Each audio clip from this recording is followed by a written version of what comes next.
The ship landed on the dead world at exactly noon, though noon meant nothing on a planet where the sun had burned out 3,000 years ago. Commander Jake stepped out first, his boots crunching against the frozen soil.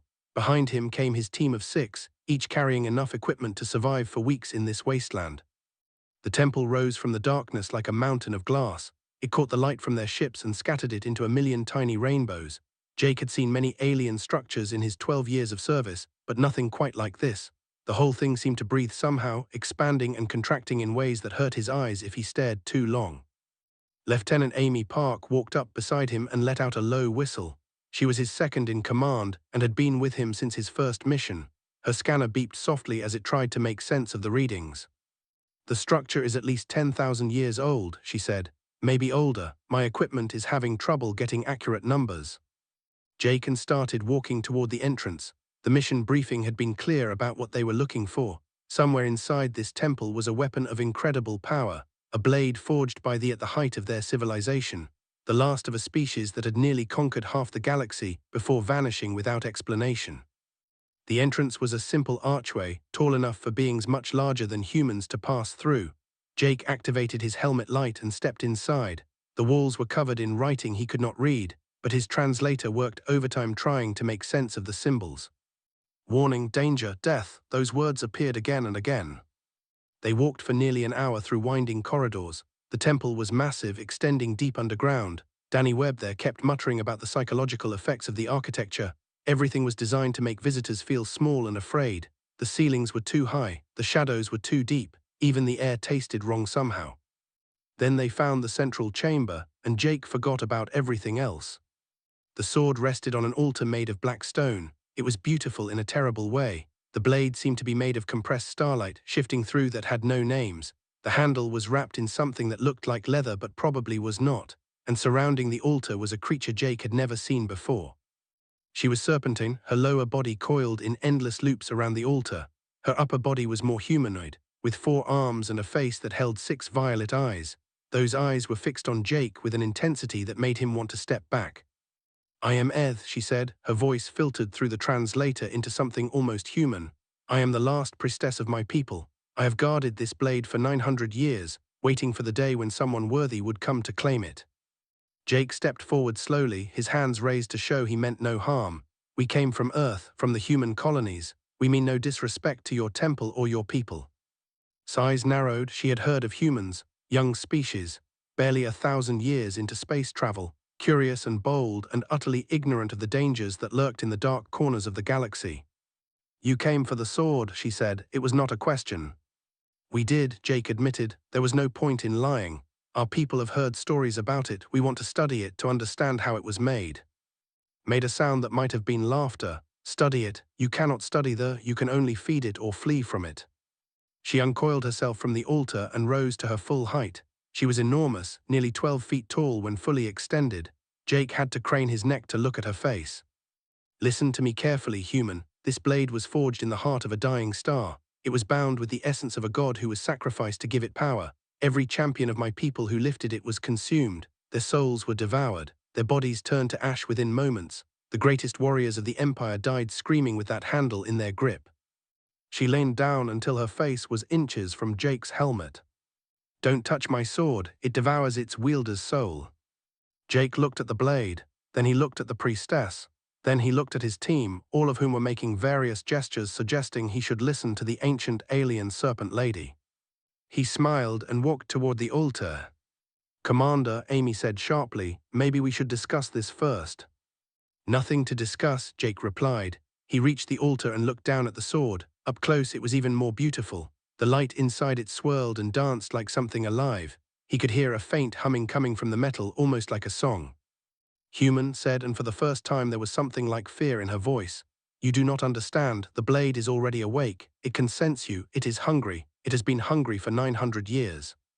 "I understand," Jake said. He reached down and wrapped his fingers around the handle. The reaction was immediate. Light exploded from the blade, filling the chamber with that burned even through closed eyelids. Jake felt something slam into his mind like a hammer, trying to crack him open and spill out everything inside. He felt the hunger had warned him about. The sword wanted him. It wanted to devour everything he was and ever had been. Jake gripped the handle tighter. The sword pulled harder, ripping at the edges of his consciousness. It showed him visions of death, of the thousands who had come before him and failed. He saw warriors dissolving into nothing, their final screams echoing across dimensions. He felt their terror, their regret, their absolute helplessness against the power of the blade. Jake lifted the sword from the altar. The humming grew louder, became a scream that existed only in his head. The blade was furious now, throwing everything it had at this tiny creature who dared to resist it. It had consumed gods. It had eaten champions whose power dwarfed anything this human could imagine. How dare he stand against it? Jake turned the sword over in his hands and examined the craftsmanship. "Nice balance," he said. The chamber fell silent. Eth stared at him with all 6 eyes wide open in shock. The sword trembled in his grip, not with power but with something that felt almost like confusion. Jake stood in the heart of an alien temple, holding a weapon that had killed everything it touched for 10,000 years, and he was still smiling. "So," he said to the stunned priestess, "does this thing come with a sheath?" 3 days had passed since Jake did the impossible. 3 days since he picked up the and refused to die. The expedition ship Endurance hung in orbit above the dead world, while the crew tried to understand what had happened. Lieutenant Amy Park had converted the medical bay into a research station. She had scanners running constantly, monitoring every aspect of Jake's brain activity. The results made no sense to her, and she had degrees in xenobiology and neural science. "Your consciousness is fragmenting," she told Jake for the 5th time that day. "The sword is actively trying to consume you. I can see it happening in real time on my screens. Little pieces of your neural pattern are being pulled toward the blade." Jake was sitting on an examination table, the resting across his lap. He looked calm, almost bored.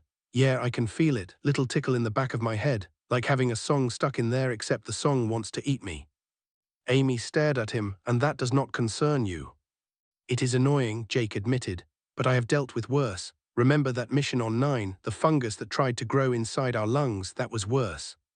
The door to the medical bay slid open and Eth entered. She had to duck and twist her serpentine body to fit through the human-sized entrance. The crew had gotten used to her presence over the past few days, though some of them still flinched when she moved too quickly. She had decided to leave her temple and join the human expedition. After 900 years of guarding a blade she could never touch, she wanted to understand how this human had succeeded where all her champions had failed. "I have been thinking," said, coiling herself into a comfortable position near the wall. "In all the histories of my people, there is no record of anyone surviving contact with the for more than a few moments. The longest recorded survival was a warrior named Vex the Unbreakable. He lasted 11 seconds before his soul was torn apart." "How long has it been for me?" Jake asked. 72 hours and 14 minutes. Jake thoughtfully, "So I have the high score now." Translator struggled with the concept of a high score, but she understood the general meaning. "You have surpassed every warrior in recorded history by a factor of thousands. What I want to know is how." Amy pulled up some files on her. She had been working on a theory, though she was not sure would believe it. "Humans are different from most species we have encountered," Amy began. "Our evolutionary history is unusual. We developed on a planet that was actively trying to kill us at every moment. Predators, diseases, natural disasters, climate changes. By all reasonable calculations, we should have gone extinct dozens of times." She showed images from Earth's history. Humans climbing mountains so tall that the air was too thin to breathe. Humans crossing oceans in tiny boats made of wood. Humans living in deserts where temperatures reached levels that should have cooked them alive.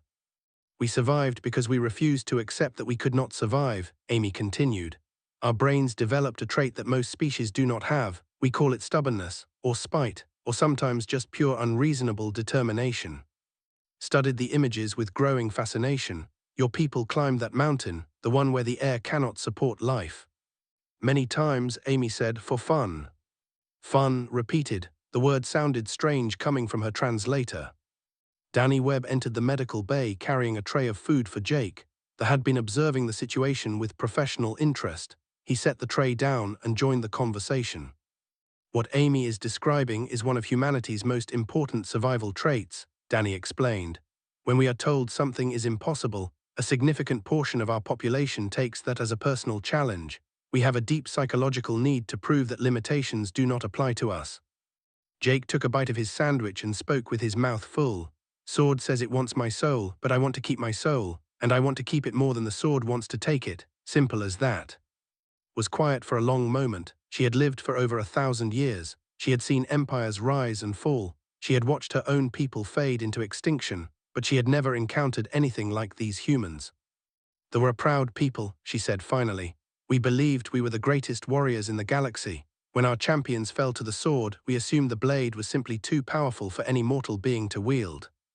She looked at Jake with new eyes.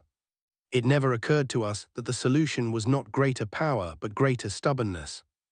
Jake grinned at her. "To be fair, you could not have known. Most species are reasonable. They accept their limitations and work within them. Humans are not reasonable." Amy snorted. "That might be the most accurate description of our species I have ever heard." The sword pulsed in Jake's lap, still trying to consume him, but something had changed in the nature of its attack. The raw hunger had faded somewhat. Now there was something else mixed in. Confusion, perhaps, or curiosity. Danny noticed the change on his monitoring equipment. "The sword's psychic emanations are different today, less aggressive. If I had to describe it in human terms, I would say it seems almost puzzled." "It does not understand me," Jake said, the blade almost affectionately. "Poor thing has spent 10,000 years eating everything it touched. Now it finally met something it cannot eat. Must be very confusing for it." Made a sound that her translator could not interpret. She was trying to imagine a universe where someone could feel sympathy for the weapon that had killed her entire civilization's greatest heroes. "What will you do with it?" she asked. "The sword, I mean, now that you have claimed it." Jake considered the question seriously. There was the most powerful weapon in known space. With it, he could conquer worlds. He could make himself emperor of the galaxy if he wanted. The blade would give him power beyond imagining. "I think I will keep it," he said, "not for the power, but because something this dangerous should not be left lying around where anyone can find it, and because I think the sword and I have some things to learn from each other." He stood up and strapped the blade to his back. It was still trying to devour his soul, still pulling at the edges of his consciousness, but it was a little weaker now than it had been yesterday, and tomorrow it would be weaker still. Jake was more stubborn than an ancient god-killing weapon. And slowly but surely, the weapon was beginning to realize it. 2 weeks had passed since Jake claimed the expedition ship Endurance was now traveling back toward human space, carrying its impossible cargo and the last priestess of a dead civilization. Every day Danny Webb studied the sword and its effect on Jake. Every day he noticed something new. The blade was changing, not physically but in ways his equipment could barely measure. The psychic emanations that had once been pure hunger were now mixed with something far more complex. Jake spent his mornings practicing with the sword in the cargo bay. He moved through basic combat forms, getting used to the weight and balance of the weapon. The blade as he swung it, the light inside swirling with each movement. Eth watched from a safe distance. She had spent 9 centuries protecting this blade from those who sought to wield it. Now she was watching a human treat it like any ordinary weapon. "It is still trying to consume you," she observed. "I can feel its hunger from here." Jake finished his practice sequence and lowered the blade. "Yeah, but it is getting creative about it now. Watch this." He closed his eyes and concentrated. A moment later, his face relaxed into a smile. "It is showing me a beach," he said. "Warm sand, perfect waves, beautiful people bringing me drinks with little umbrellas in them. The sword wants me to let go of my grip on reality and just enjoy the paradise it is offering." Leaned forward with interest. "That has always used visions to weaken its victims. It shows them their deepest desires until they forget who they are." Jake opened his eyes. "Good to know. Anyway, I am thinking about what I want for lunch instead. The beach can wait." The sword pulsed with frustration. Amy Park entered the cargo bay with her ever-present. She had been tracking Jake's neural patterns throughout his battle of wills with the blade. The data was fascinating and slightly terrifying. "The sword just tried something new," she reported. "It attempted to show you traumatic memories, specifically the time your squad was ambushed on Europa Station, but your brain just flagged it as old news and moved on. Jake, I noticed, tried to make me relive the whole thing. Problem is, I already dealt with those memories. Spent 2 years in therapy after Europa. The sword is about 8 years too late to use that against me." This was something Danny had theorized about but never confirmed. Human psychological resilience was remarkable even by galactic standards. The ability to process trauma and move forward was rare among intelligent species. Most beings either suppressed their painful memories or were consumed by them. Humans had developed therapy. "The sword does not know what to do with you," Danny said. "It has spent 10,000 years using the same tactics. Show victims paradise to lure them into lowering show them horror to break their resistance. but you have already experienced pleasures greater than its paradise and survived horrors worse than its nightmares. Jake sheathed the sword and walked over to the small refrigerator he had installed in the cargo bay. He pulled out a sandwich and took a large bite. "The sword showed me what it thinks is unimaginable horror," he said between chews. "But I grew up on Earth. I have seen horror movies. I have played video games where the whole point is surviving against terrible monsters. Humans make up nightmare creatures for entertainment. The sword's best scary images are basically Tuesday for us." Was struggling to process this information. Your people create false horrors for amusement. All the time we have entire industries dedicated to scaring ourselves. Haunted houses, horror novels, movies about monsters that eat people. Jake shrugged. We find it fun. The sword trembled against his back. Danny's equipment detected something new in its emanations. Not hunger, not frustration, something that looked almost like fear. For the first time in its existence, there was afraid of its wielder. Days passed, the sword kept trying new tactics and Jake kept them. It tried to make him doubt his own memories. He had training to resist exactly that kind of manipulation. It tried to turn him against his crew by showing him visions of their betrayal. He trusted his crew completely and did not believe a word of it. It tried to convince him that reality itself was an illusion. He told it that even if that was true, he planned to keep living in the illusion anyway. Finally, on the 15th day, something remarkable happened. Jake was sitting alone in the cargo bay, eating his dinner, when he felt a change in the sword's presence. The constant pressure against his consciousness eased, the hunger faded to almost nothing, and in its place came something entirely unexpected. A question. The sword was asking him who he was. Jake set down his fork and concentrated on the sensation. It was not words exactly, more like a stream of concepts and feelings flowing from the blade into his mind. The sword wanted to understand him. It had spent 2 weeks trying to destroy him and failing. Now it wanted to know why. "I am Jake," he said out loud, knowing the sword could hear his thoughts anyway but preferring to speak. "I am from a place called Ohio. I like tacos and bad movies and the sound rain makes when it hits a window. I am stubborn and sometimes kind of stupid, and I am the person who is going to keep holding on to you no matter what you do." The sword processed this information, then it sent back something that felt like. And beneath that, buried deep where Jake almost could not sense it, was something that felt like respect. They had finally met something it could not devour, and for the first time in 10,000 years, it was curious about what that meant. Danny burst into the cargo bay an hour later, his face pale with shock. "The sword's emanations have completely changed. It is not trying to consume you anymore, it is trying to understand you. Jake, I think you actually broke it." Jake looked at the blade resting beside him. The light inside was calmer now, swirling in gentle patterns instead of the aggressive storms of before. "I did not break it," he said. "I think I might have made a friend." The sword pulsed warmly, and for once, that warmth held no hunger at all. The news traveled than light. Across 1,000 worlds and through 1,000,000 communication networks, the story spread. A human had claimed a being from a young and insignificant species had accomplished what the greatest warriors in galactic history could not. Some species were curious, others were frightened, but the Bound Empire was furious. Captain Lisa Grant was on the bridge of the Endurance when the first alarms went off. She was a tall woman with grey hair and cold blue eyes. She had commanded starships for 30 years and had seen combat more times than she could count, but she had never seen anything like what appeared on her screens. 100 warships dropped out of the light travel and surrounded the Endurance in perfect formation.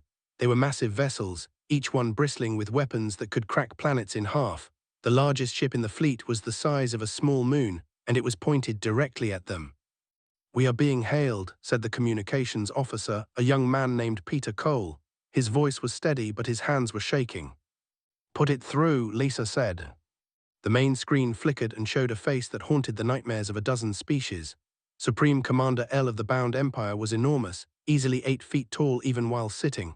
His skin was covered in dark scales that glinted like metal. His eyes were yellow with slit pupils, and when he smiled, he showed rows of teeth designed for tearing flesh.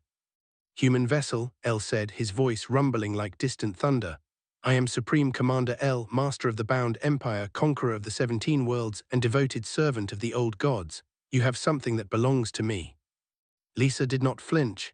"We are an exploration vessel from the Human Colonial Alliance. We have claimed no property belonging to your empire." El laughed. It was not a pleasant sound. "Do not play games with me, little creature. I know you have I have agents everywhere. Nothing happens in this galaxy without my knowledge." He leaned forward and the camera showed the scars covering his face. Each one represented a battle he had won, an enemy he had destroyed. The blade was created by but it was always meant to serve the bound empire. Our priests that one day a worthy wielder would claim it and lead us to absolute dominion over all existence. I have waited my entire life for this moment. Lisa glanced at the tactical display. Her ship had exactly 0 chance of surviving a fight against this fleet. The Endurance was an exploration vessel, equipped for research and discovery. It had some defensive weapons, but nothing that could scratch the armor of a bound Empire warship. "What do you want?" she asked, already knowing the answer. "Surrender the weapon and the human who wields it. He will be dissected so we may understand how he survived the claiming. Then the blade will take its rightful place at my side, and the bound Empire will rule forever." The bridge was silent. Peter Cole had stopped breathing. Even the hum of the ship's engines seemed to fade. Then a voice came from the back of the bridge. "That sounds boring." Jake walked forward, the strap to his back. He had been listening to the entire conversation. Now he stood beside Captain Grant and looked directly at Elle's image on the screen. "Who are you?" Elle demanded. "I am Jake. I am the guy with the sword, and I am not going to surrender anything to anybody." Elle's eyes narrowed. He was not used to being species that the bound empire tended to stop existing shortly afterward. "You are a fool. I have 100 warships. You have one small vessel with no real weapons. What do you think you can do against my fleet?" Jake smiled. It was the same smile he had worn when he first gripped thee in the temple, the smile of a man who saw impossible odds and treated them as a personal challenge. "The sword and I have been talking," he said, "not with words exactly, more like feelings and images, and we have come to an understanding." He drew the blade and the bridge was filled with swirling light, but this time the light did not scream with hunger, it sang with something that sounded almost like joy. "For 10,000 years the only knew how to devour, that was all it was taught to do, but I have been teaching it something new, I have been teaching it how to protect." Elle laughed again. "Protect? Thee is a weapon of destruction, it cannot protect anything." That is what everyone believed, but the sword was never given a choice before. Every wielder who tried to claim it was either consumed or tried to use it for conquest. Nobody ever asked it what it wanted. Jake raised the blade, and the light inside pulsed in response to his thoughts. "The sword is tired of being a monster. It wants to try being something else, and I am going to give it that chance." Elle's expression changed from amusement to something darker. "You think a weapon can change its nature? You are more foolish than I thought. I have sacrificed millions of souls to the old gods. I have power you cannot imagine. The blade will serve me as it was always destined to serve." Jake shook his head. "The sword just told me something interesting. It says it ate your old gods about 4,000 years ago. It says they tasted like disappointment." The drained from Elle's scaled face. For a moment, the supreme commander of the bound empire looked genuinely afraid. "Prepare for combat," Jake said, turning to Captain Grant. "I am going to need a shuttle."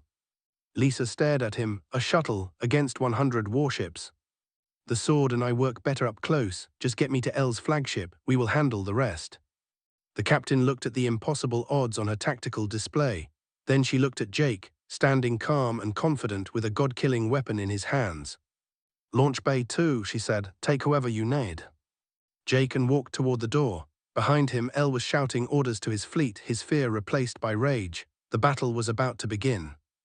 And for the first time in its existence, there was excited about something other than feeding. The shuttle launched from the Endurance and flew directly toward the enemy fleet. It was a tiny speck against the vastness of space, surrounded by warships that could vaporize it in an instant. Jake sat in the pilot's seat with thee across his lap. Amy Park was beside him, monitoring his neural patterns on her portable equipment. Danny Webb and Eth were in the back, watching through the windows as enemy vessels grew larger and larger. "They are not firing," Amy observed. "They want us alive." "Elle wants the sword," Jake said. "He will not risk destroying it. That gives us an advantage." The shuttle flew past the outer ring of warships and headed toward the massive flagship at the center of the formation. Smaller fighters launched from various vessels and formed an escort around them, guiding them toward a landing bay. "Jake," Danny said quietly, "I need you to understand something. What you are about to attempt has never been done before. The sword may have stopped trying to consume you, but that does not mean it can actually protect you. It has no experience with anything other than destruction." "Jake, I know, but that is the thing about learning something new. You have to try it for the first time eventually." The shuttle landed in a bay filled with armed soldiers. They were all massive, scaled creatures like L, wearing armor that looked grown rather than forged. Each one carried weapons designed to kill beings much larger than humans. Jake stepped out of the shuttle alone. He had insisted that the others stay behind. Whatever happened next would happen to him and the sword. He would not risk his friends. The soldiers formed a corridor leading deeper into the ship. Jake walked between them, feeling their eyes on him, feeling their contempt for this small soft creature who dared to challenge their empire. The corridor led to a throne room that would have made ancient Earth emperors weep with envy. The ceiling was so high it disappeared into darkness. The walls were covered in trophies from 1,000 conquered worlds, and at the far end, sitting on a throne made of bones, was L. "You actually came," the Supreme Commander said. He sounded almost impressed. "I expected your captain to try running. I had ships positioned to intercept." Jake stopped in the center of the room and drew the blade sang as it left its sheath, filling the chamber with light that made the soldiers flinch. "I do not run," Jake said, "not my style." El rose from his throne. He was even larger standing up, a mountain of muscle and scales and ancient rage. He wore no weapons because he did not need them. His claws could tear through starship hulls. His teeth could crush bone to powder. "You have no idea what you are facing," El said. "I have lived for 3,000 years. I have killed more beings than you can count. I destroyed the Empire. I broke the Confederation of Free Worlds. I am the most powerful warrior in the galaxy." "And yet you need the sword," Jake replied. "If you were really that powerful, you would not care about one weapon. But you do care, because you know the sword is the only thing in existence that might be stronger than you." El's eyes blazed with fury. "Give me the blade, and I will make your death quick." Jake raised the and pointed it at the Supreme Commander. "Come and take it." El moved than anything that size should be able to move. One moment he was at his throne. The next he was in front of Jake, his clawed hand reaching for the blade. Jake swung. The sword cut through El's armor like it was made of paper. The Supreme Commander roared and pulled back, looking at the wound on his arm with disbelief. Nothing had wounded him in centuries. His armor was supposed to be impenetrable.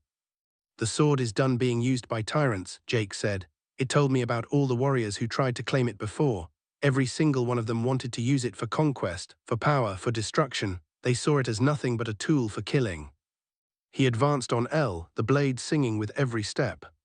"But I asked the sword what it wanted. Nobody had ever asked before, and you know what it told me? It is tired, 10,000 years of eating souls, and it is tired of being hungry. It wants to do something else. It wants to mean something other than death." El attacked again, his claws slashing toward Jake's throat.